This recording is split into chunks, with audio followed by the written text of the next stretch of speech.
اگر آپ کا دماغ ہر وقت سوچوں میں الجھا رہتا ہے، اگر آپ چھوٹی چھوٹی باتوں کو لے کر پریشان ہو جاتے ہیں، تو آج میں آپ کو حضرت علی کی وہ حکمتیں بتاؤں گا جو انسان کے دل سے پریشانی ختم کر دیتی ہیں اور سکون واپس لے آتی ہیں۔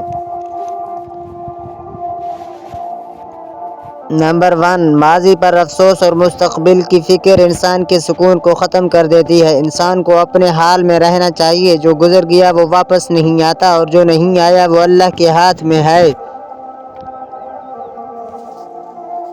نمبر 2، اپنے دل کو ان چیزوں میں مشغول نہ کرو جو تمہارے اختیار میں نہیں۔ زیادہ سوچ اکثر ان چیزوں کی ہوتی ہے جنہیں ہم بدل ہی نہیں سکتے۔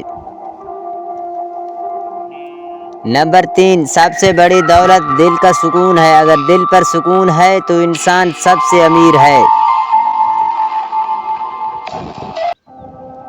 نمبر 4، خاموشی حکمت ہے اور کم بولنا نجات ہے۔ ہر بات کا جواب دینے کی ضرورت نہیں ہوتی، بعض اوقات خاموشی سے حل ہوتے ہیں۔ نمبر 5، جو شخص اللہ پر بھروسہ کرتا ہے وہ کبھی پریشان نہیں رہتا۔ جب دل اللہ کے سپرد ہو جائے تو سوچوں کا بوجھ کم ہو جاتا ہے۔